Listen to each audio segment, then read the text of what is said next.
Ibu, para liman dulu. Assalamualaikum warahmatullahi wabarakatuh. Salam sejahtera, Mas Shalom. Ya, di pagi hari ini saya akan memberikan sosialisasi kepada Bapak Ibu para liman dulu tentang diseminasi budaya positif.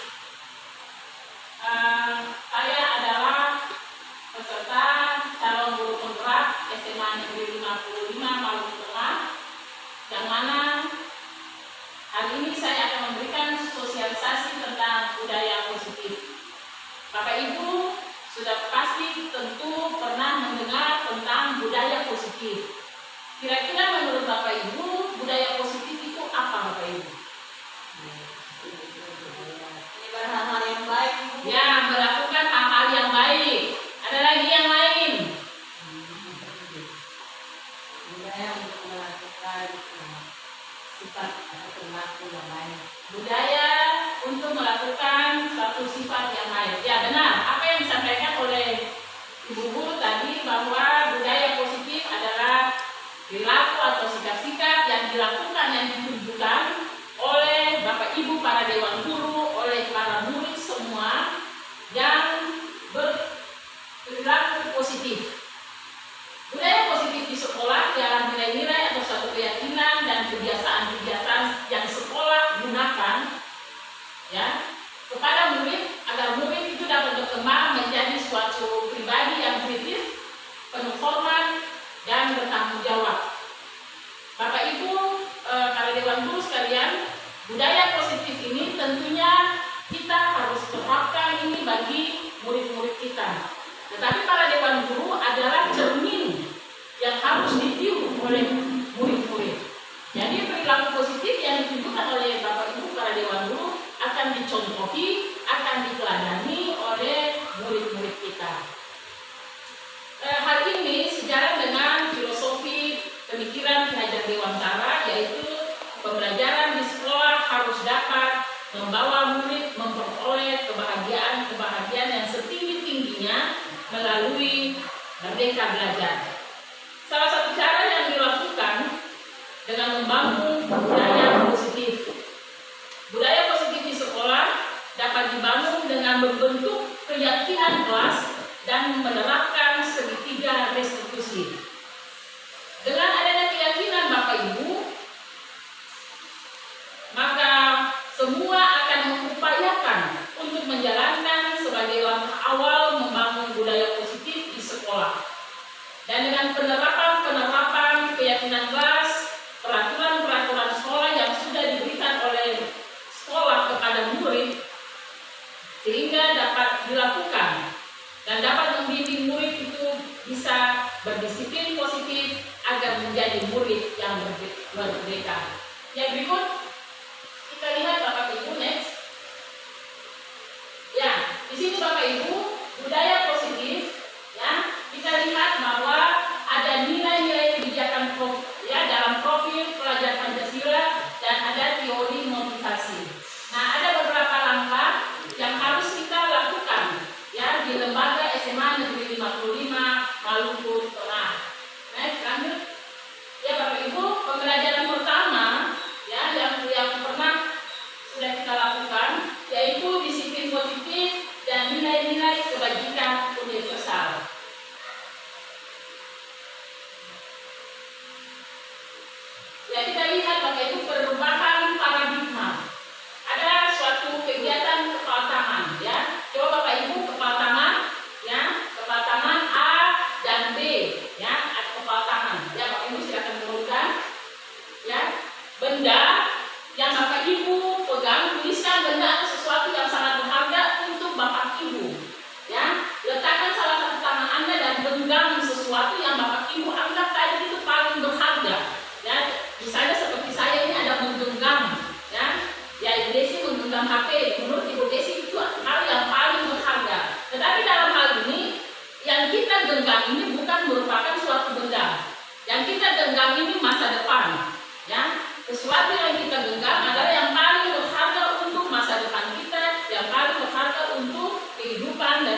dilakukan oleh teman A untuk mendapatkan apa yang diberikan oleh teman B untuk mendapatkan apa yang digenggam oleh teman A.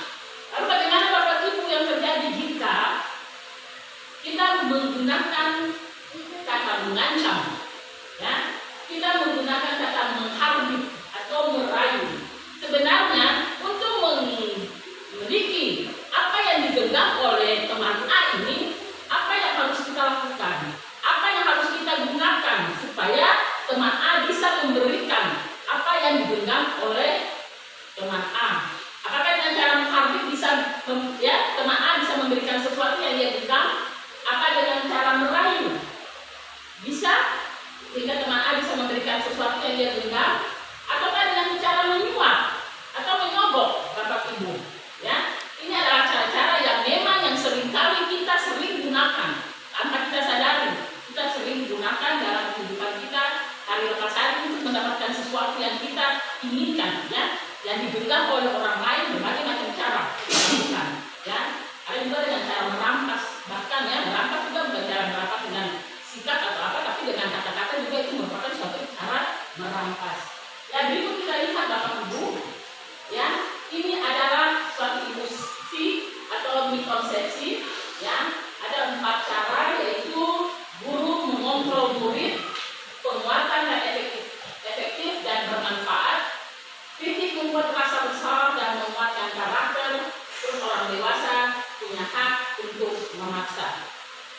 Lanjut, Bapak Ibu, teman-teman sekalian, perubahan paradigma, stimulus atau respons yang biasa kita kenal dengan teori kontrol. Siapa sesungguhnya yang memiliki kontrol? Ada 2 macam, ya. Ini kita lihat stimulus respons dan teori kontrol. Perbedaan antara stimulus respons dan teori kontrol, Bapak Ibu. Kalau kita lihat bahwa stimulus respons ini, kita mencoba mengubah orang agar berpandangan sama dengan kita. Itu stimulus respons. Saya mencoba untuk merubah Ibu Pau punya pandangan sama dengan saya. Stimulus respons. Tetapi teori kontrol dia berkata bahwa kita berusaha memahami pandangan orang lain tentang dunia. Jadi bedanya di situ Bapak Ibu, ya. Saya berusaha untuk mengubah orang lain supaya sama dengan saya, sementara teori kontrolnya kita berusaha memahami pandangan orang lain tentang dunia. Yang berikut, perilaku buruk dilihat sebagai suatu kesalahan, ya. Tetapi teori kontrol mengatakan bahwa semua perilaku memiliki tujuan, ya. Jadi stimulus respons perilaku buruk dilihat sebagai suatu kesalahan. Memang betul, perilaku buruk itu merupakan suatu kesalahan. Tetapi teori kontrolnya mengatakan bahwa semua perilaku itu dia memiliki tujuan, ya. Stimulus yang berikut yaitu orang lain bisa mengontrol saya, tetapi teori kontrol bilang hanya Anda yang bisa mengontrol diri Anda, ya. Orang lain bisa mengontrol saya, tetapi teori kontrol bilang hanya saya yang saya tidak bisa mengontrol teori. Ya, Bapak Ibu punya diri, ya. Hanya saya yang bisa mengontrol pribadi saya sendiri, hanya Bapak Ibu yang bisa mengontrol pribadi Bapak Ibu, ya. Yang berikut, pemaksaan ada pada bujukan saat bujukan gagal. Sedangkan teori kontrol mengatakan bahwa kolaborasi dan konsensus menciptakan pilihan-pilihan baru. Menang, tidak ada menang atau kalah, tetapi harus menang, ya.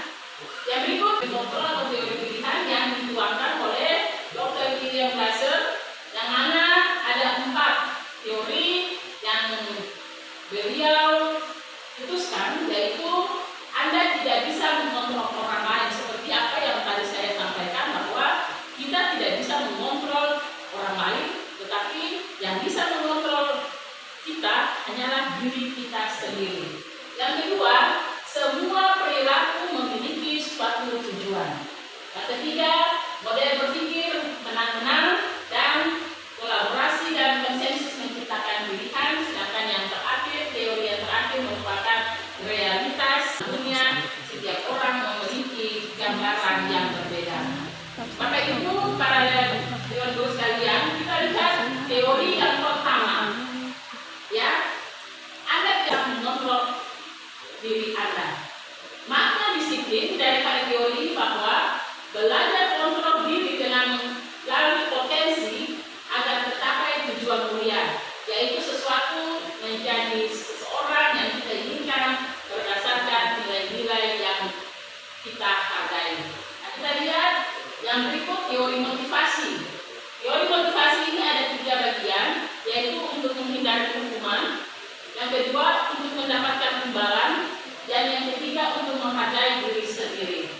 Nilai-nilai kita lihat apakah makna disiplin bagi para dewan guru maupun para murid yang kita terapkan di lembaga pendidikan ini. Kita tahu bahwa kata disiplin ini berasal dari bahasa Latin, yaitu disiplinan, yang artinya belajar. Makna asal dari kata ini berkonotasi dengan disiplin dari murid Socrates dan Plato. Disiplin diri membuat orang menggali potensinya menuju sebuah tujuan, apa yang dihargai. Namun dalam budaya kita, makna disiplin telah berubah menjadi sesuatu yang dilakukan seorang pada orang lain untuk mendapatkan suatu kepatuhan. Kecenderungan umum adalah menghubungkan kata disiplin dengan ketidaknyamanan, bukan dengan apa yang kita hargai. Ya, tentunya kedisiplinan ini merupakan salah satu peraturan yang sudah diturunkan oleh lembaga untuk kita sebagai para dewan guru maupun para dewan murid untuk tetap harus mendisiplinkan diri dan harus disiplin dalam segala macam segi. Ya, Bapak Ibu para guru sekalian, kita lihat yang berikut bahwa ini merupakan nilai-nilai kebajikan dalam profil pelajar Pancasila. Sudah tentu Bapak Ibu tahu bahwa ada nilai-nilai profil pelajar Pancasila. Yang pertama yaitu beriman, bertakwa kepada Tuhan Yang Maha Esa. Yang kedua, berkebinekaan global. Yang ketiga adalah bergotong royong. Yang keempat, kreatif. Yang kelima, bernalar kritis. Dan yang terakhir adalah mandiri. Itulah nilai-nilai kebajikan daripada profil pelajar Pancasila. Ya, Bapak Ibu, kita lihat yang berikut adalah nilai-nilai kebajikan universal. Nilai-nilai kebajikan universal adalah sifat positif manusia yang merupakan tujuan mulia yang ingin dicapai oleh seseorang atau oleh individu. Nilai-nilai tersebut bersifat universal dan lintas bahasa, suku, bangsa, agama maupun latar belakang. Kita lihat ada beberapa poin. Setiap perilaku menurut Dr. William Glasser pada teori kontrol 1984 bahwa setiap perilaku atau perbuatan memiliki satu tujuan. Yang kedua, dengan mengaitkan nilai-nilai kebajikan yang diyakini seseorang, maka motivasi intrinstiknya akan terbangun, sehingga menggerakkan motivasi dari dalam dan untuk mencapai tujuan mulia yang diinginkan. Ini menurut Diana Grosson pada tahun 1998. Yang ketiga adalah nilai-nilai kebajikan yang dicapai oleh setiap anak Indonesia. Kita kenal dengan profil pelajar Pancasila yang terdiri atas 6 nilai, yaitu beriman, bertakwa kepada Tuhan Yang Maha Esa dan berakhlak mulia. Yang kedua, mandiri, bernalar kritis, berkebinekaan global, bergotong royong, dan kreatif. Ya, kita lihat pembelajaran yang kedua, Bapak Ibu guru, tentang teori motivasi, hukuman, dan penghargaan serta restitusi. Ya, di sini ada beberapa motivasi yang dilakukannya. Yang pertama yaitu motivasi eksternal. Motivasi eksternal yaitu motivasi yang berasal dari dalam, ya, dari dalam diri. Sedangkan motivasi internal yaitu motivasi internal berasal dari dalam. Motivasi eksternal yaitu motivasi yang berasal dari luar. Dan ketiga adalah motivasi perilaku manusia. Nah, yang pertama kita lihat motivasi perilaku manusia ada 3, Bapak Ibu. Yang pertama, menghindari ketidaknyamanan atau hukuman. Yang kedua, mendapatkan imbalan atau penghargaan dari orang lain. Dan yang ketiga, menjadi orang yang diinginkan dan menghargai diri sendiri dengan nilai yang diyakini. Ya, berikut kita lihat bahwa menurut Ki Hajar Dewantara, merdeka itu artinya tidak hanya terlepas dari perintah, akan tetapi juga cakap dalam membuat memerintah diri sendiri. Ya, apa itu restitusi, Bapak Ibu? Restitusi adalah proses menciptakan kondisi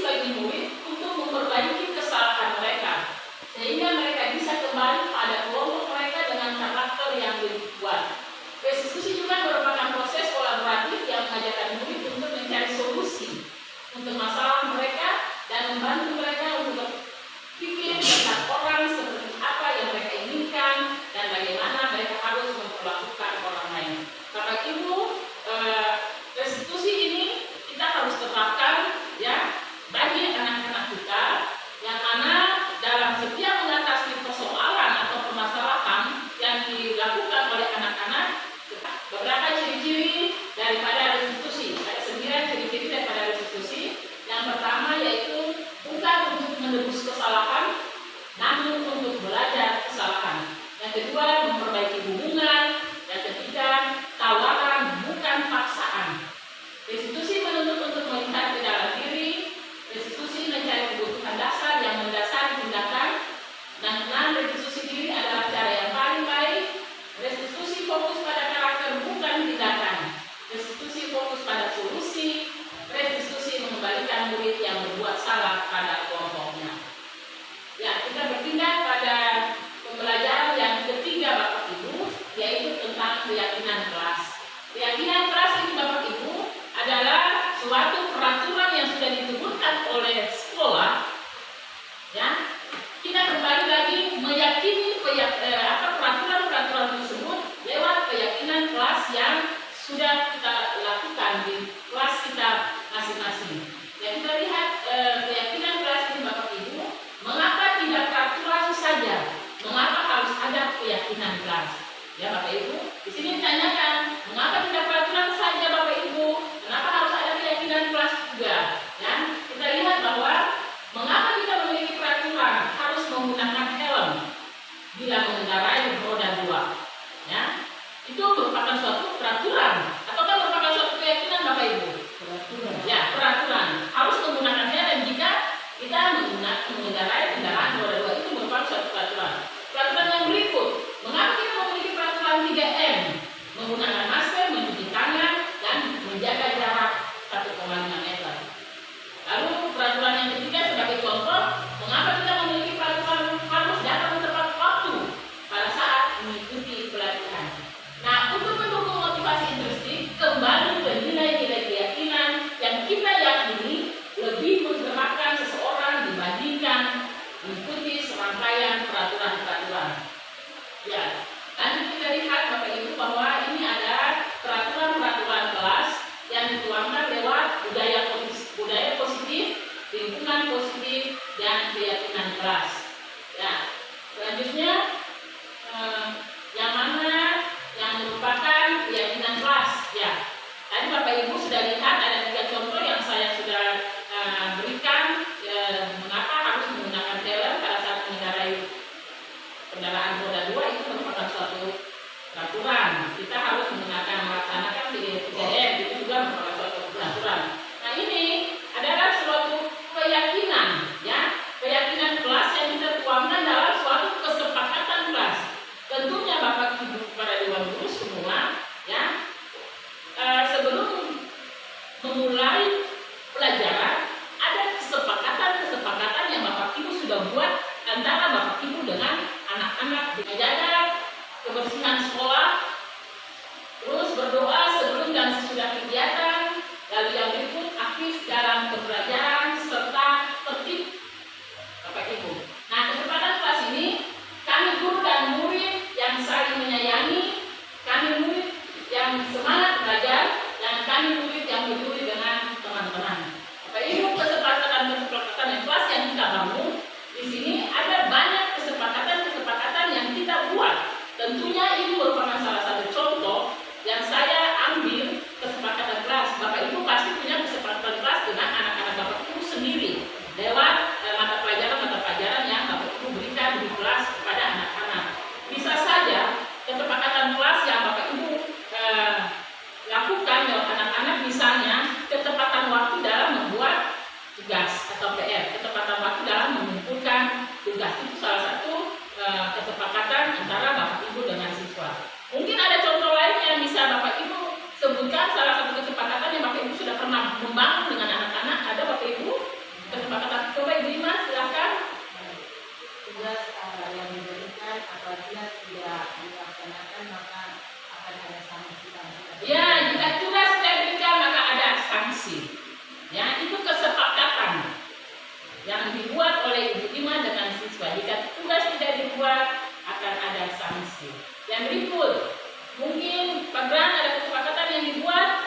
Ya, berarti kesepakatan yang dibuat di kelas itu ketika kalau misalnya siswa itu dia mungkin ribut atau tidak mendengar pelajaran, kami memberikan sanksi untuk digambar mukanya dengan spidol agar sanksi itu dirasa mungkin mereka takut untuk tidak perhatikan lagi. Oh iya, dari sanksi yang dibuat oleh Pangdam bahwa jika siswa yang tidak mendengarkan Bapak Ibu guru pada saat proses belajar mengajar, maka siswa tersebut diberikan sanksi juga.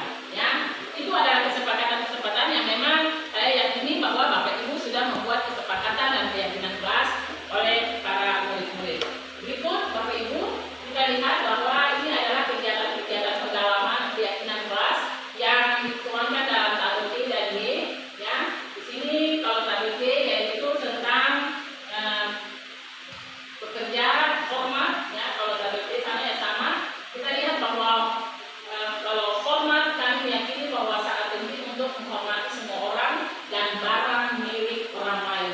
Ya, dalam lembaga ini kita harus saling menghormati satu dengan yang lain dan juga menghormati barang milik orang lain. Dalam hal ini tidak boleh mencuri barang milik orang lain. Apa yang kita pinjami harus kita kembalikan barang milik orang tersebut.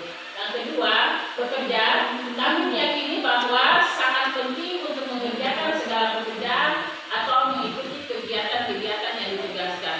Jadi Bapak Ibu, jika ada kegiatan-kegiatan yang ditugaskan oleh pimpinan, kita sebaiknya harus melakukan kegiatan-kegiatan tersebut. Sebaliknya dengan murid juga, jika ada tugas yang diberikan oleh para dewan guru, harus dikerjakan juga sesuai dengan apa yang dilakukan.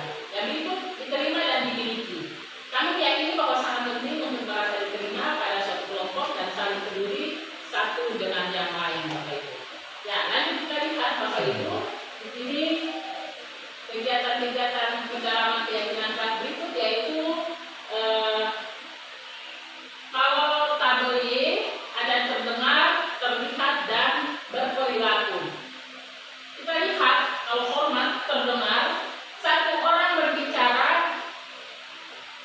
kita bisa sampaikan ya bersama tentang apa yang disampaikan. Boleh juga di video nanti akan kita selesaikan atau kita kembalikan ya.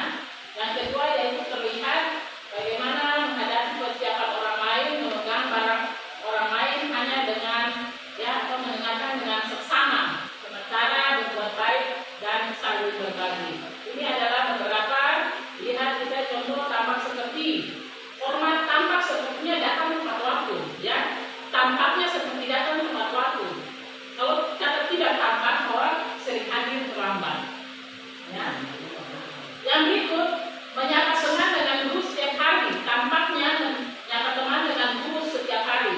Dan tidak tampak betul acuh kepada teman dan guru.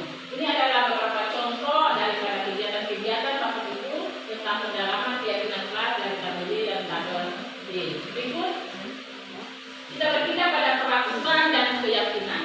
Ya, ini Bapak Ibu, saya berikan contoh-contoh ya tentang perbedaan antara peraturan dan keyakinan kelas yang kita buat. Kalau di sini Bapak Ibu, peraturan kelas adalah satu, selalu kembalikan buku ke tempatnya, itu bukan peraturan. Ya, jika Bapak Ibu, anak-anak Bapak Ibu meminjam buku di perpustakaan, harus kembalikan buku pada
Jadi Bapak Ibu guru, apa yang tadi anak-anak sudah sampaikan Bapak Ibu catat, ya.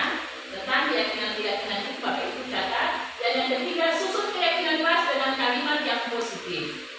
Jadi Bapak Ibu, jadi misalnya ada keyakinan-keyakinan kelas yang Bapak Ibu buat dilarang merokok, ya. Misalnya itu dilarang merokok itu berarti masih kalimat yang negatif. Bapak Ibu buat dengan kalimat yang positifnya, ya. Seperti apa begitu. Jadi kita harus buat keyakinan-keyakinan kelas itu dengan kalimat-kalimat yang positif. Dan dapat tinjau ulang hasil brainstorming, ajak untuk telah nilai-nilai keyakinan biar setiap ya, dan diisikan poin demi poin. Habis itu tinjau ulang kembali keyakinan kelas.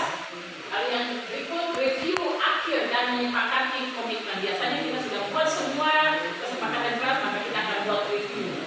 Terakhir kita buat suatu komitmen. Dan untuk menepati hasil ya, setelah kita buat komitmen itu, maka hasil daripada kesepakatan kelas itu kita tempelkan, ya. Hasilnya untuk selalu diingat oleh para siswa. Yang berikut, ya, Ibu telah langkah-langkah dalam pembuatan kesepakatan kelas. Yang berikut kita lihat Bapak Ibu,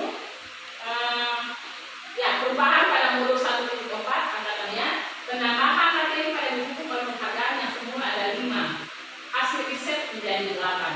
Yang pertama, pengaruh jangka pendek atau jangka panjang. Yang kedua, penghargaan atau hukum. Yang ketiga, penghargaan mengurangi ketepatan. Yang keempat, penghargaan tidak efektif. Dan kelima, penghargaan merusak hubungan. Ya, lanjut. Kita lihat didukung oleh penghargaan. Penghargaan menurunkan kualitas. Penghargaan mematikan kreativitas. Penghargaan mengurangi motivasi. Bapak Ibu, didukung oleh penghargaan ini, misalnya saya kasih contoh, ya, apa sih sebenarnya didukung oleh penghargaan? Contohnya misalnya gini Bapak Ibu, misalnya saya dihargai karena saya mendapatkan peringkat kelas terus menerus nih. Saya selalu dihargai, ya, saya mendapat peringkat kelas dari kelas 10, kelas 11, kelas 12. Tetapi yang bilang bahwa didukung oleh penghargaan, saya menjadi tertekan Bapak Ibu, karena mau dan tidak mau saya harus pertahankan saya punya prestasi itu. Jadi harus belajar dengan sungguh. Jadi itu merupakan suatu hukuman bagi dia, harus dia lakukan. Jadi itu yang disebut dengan didukung oleh sebuah penghargaan. Ibu sekalian, ada beberapa contoh di sini Bapak Ibu. Yang pertama, mencatat 100 kali. Kadang-kadang hukuman yang kita berikan oleh anak-anak kita, ya, tidak buat PR. Tulis saya tidak akan, ya, mengulangi perbuatan saya sebanyak 100 kali, ya. Itu dulu ya, pernah. Waktu kita masih sekolah, saya pernah ingat, saya waktu sekolah itu hukuman-hukuman yang diberikan oleh guru, catat sampai 100 kali atau catat sebanyak 3 lembar, 4 lembar, kolom buku, ya.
Jangan tersenggol saat belajar.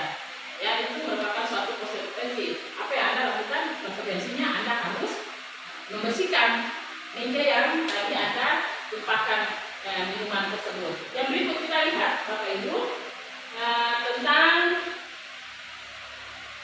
perbedaan hukuman dan konsekuensi yang tadi saya sudah jelaskan. Ada perbedaan hukuman dan konsekuensi ya. Kalau di sini hukuman sesuatu yang menyakitkan itu harus terjadi. Hukuman, ya, itu hukuman itu adalah sesuatu yang paling menyakitkan, ya, itu hukuman. Sedangkan konsekuensi itu sesuatu yang harus terjadi. Sesuatu yang menyakitkan harus terjadi, sedangkan konsekuensinya adalah sesuatu yang harus terjadi.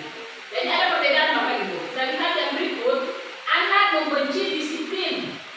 Kalau konsekuensinya anak menghargai disiplin. Ya, ini jadi tadi saya sudah jelaskan sedikit demi sedikit. Otomatis Bapak Ibu sudah ada gambaran dan bayangan ya perbedaan antara hukuman dan konsekuensi. Ya, lanjut kita lihat Bapak Ibu tentang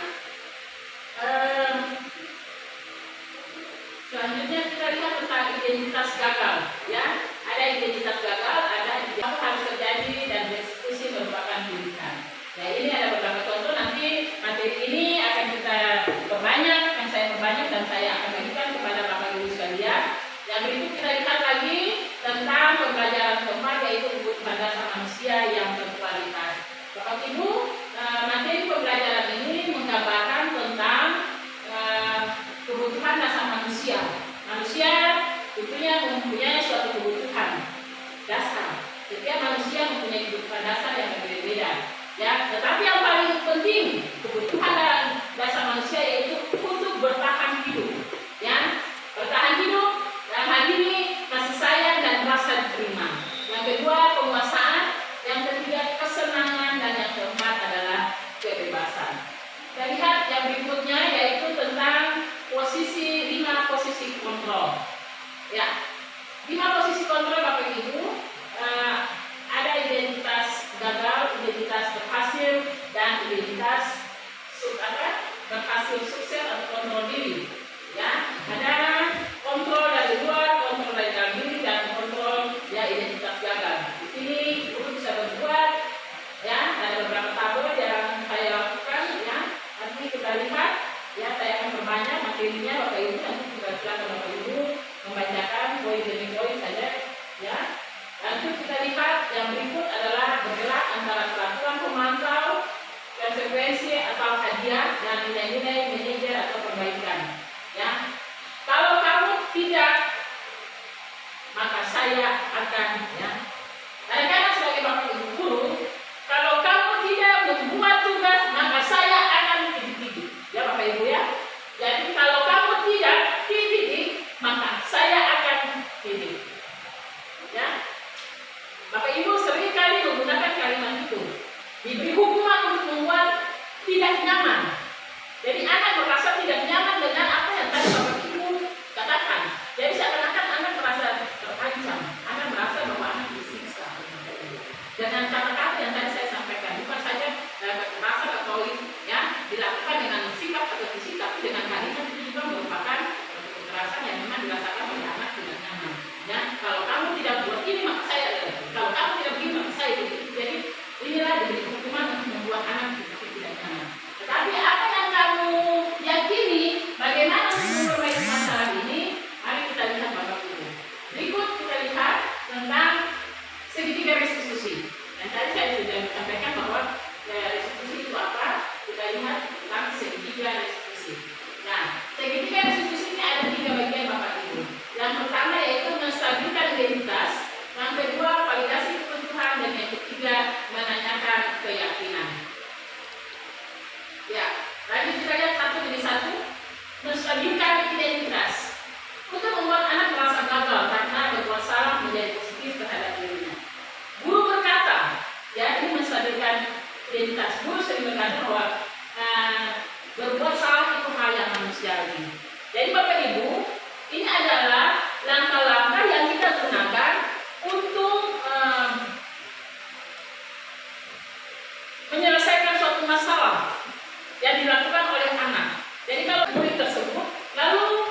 Ini adalah kata-kata yang kita gunakan dalam menangani kasus tentang menstabilkan identitas.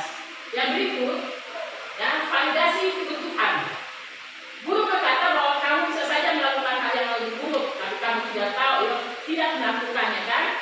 Kamu pasti punya alasan mengapa kamu melakukannya. Contohnya, misalnya, Ibu Kima punya mata pelajaran agama tidak membawa Al-Quran. Otomatis Ibu Kima harus bertanya, kenapa kamu tidak membawa Al-Quran? Kamu silakan bawa. Tidak bisa begitu lagi Bapak Ibu. Kita harus memvalidasi kebutuhan. Kita harus bertanya kepada siswa. Kalian kamu pasti punya alasan kenapa kamu tidak membawa.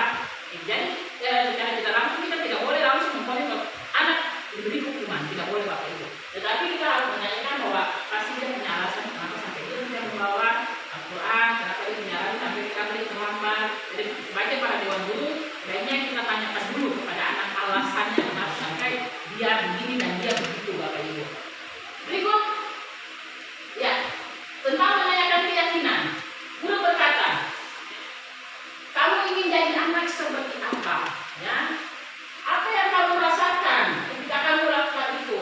Kamu mau menjadi orang seperti apa? Jadi itu suatu keyakinan. Kita tanyakan keyakinan kepada anak. Ya, ini keyakinan. Jadi kalau seandainya kamu terlambat, kira-kira adakah tidak keuntungan bagi Anda? Yakini dia, Bapak Ibu. Adakah tidak keuntungan yang dia dapatkan daripada dia punya keterlambatan tadi? Jadi ada suatu keyakinan yang dibuat untuk ditanyakan kepada siswa. Ya, berikut kita lihat Bapak Ibu tentang intervensi 30 detik. Ya, apakah kamu ingin berbuat lebih baik? Apakah saat ini kamu sedang menjadi orang yang sedang kamu inginkan? Ya, saat ini kamu seharusnya berbuat apa? Jadi ada berbagai macam-macam pertanyaan yang bisa membantu murid kembali kepada semula dengan cukup singkat, dengan cara yang konfrontatif. Ya, kita lihat bahwa saat ini kamu sedang berbuat apa? Sepertinya kamu punya masalah, saya bisa bantu. Apa yang cari jalan keluarnya, solusinya seperti apa? Ya, berikut Bapak Ibu, ada beberapa contoh Bapak Ibu kesepakatan yang telah kita buat tugas, ya Bapak Ibu. Budaya-budaya positif yang sudah pernah kita lakukan di sekolah banyak ya Bapak Ibu. Yang pertama adalah kesepakatan kelas. Kita sudah buat juga budaya positif, berbaris di depan kelas sebelum masuk kelas, budayakan antre Bapak Ibu ya. Dan yang ketiga, budaya positif yang sudah kita lakukan yaitu siswa masuk membersihkan lingkungan sekolah dulu dengan mengangkatkan daun-daun atau sampah-sampah yang berada di lingkungan sekolah. Itu budaya-budaya positif. Dan yang berikut juga siswa bersalaman pada saat masuk di sekolah, bersalaman dengan Bapak Ibu para dewan guru. Lalu masih banyak budaya-budaya positif yang dilakukan oleh ya kita yang akan diterapkan oleh anak-anak bagi ya kemajuan anak lembaga ini. Jadi itu saja Bapak Ibu yang bisa saya sampaikan di hari ini tentang budaya-budaya positif. Semoga apa yang menjadi apa yang saya sampaikan kepada Bapak Ibu ini bisa Bapak Ibu terima. Dan kalau memang ada hal-hal yang kurang dipahami, mungkin ada hal yang bisa ditanyakan. Kesempatan ini saya persilakan. Ya, tanya. Ada yang bisa ditanya? Ya, kalau memang tidak ada Bapak Ibu, saya akhiri saja pertemuan sosialisasi di hari ini. Nanti selanjutnya materi ini akan saya perbanyak untuk saya bagikan kepada Bapak Ibu. Ya, silakan. Gimana? Saya mau tanya Bu, di intervensi 30 detik tadi Bu. Ya, Intervensi 30 detik. Ya. Terakhir itu ya. Intervensi 30 detik yang terakhir materi yang sudah terakhir. Ya, yang terakhir. Ya. Di sini Ibu, kita mau memberi pertanyaan kepada siswa. Di sini bisa berupa kuesioner atau bertanya secara langsung. Yang ini Bapak Ibu ya. Ini tadi secara langsung tanyakan secara langsung pada saat anak diskusi Proses belajar. proses belajar. Pokoknya di saat anak melakukan suatu pelanggaran atau kasus, maka kita menggunakan kalimat ini untuk Terima kasih. Ya Bapak Ibu, terima kasih atas kesediaan waktu Bapak Ibu untuk sama-sama dengan saya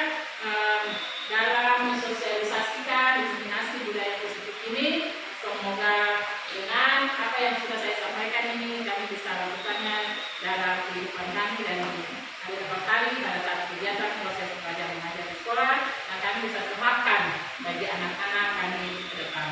Terima kasih Bapak Ibu. Wassalamualaikum warahmatullahi wabarakatuh.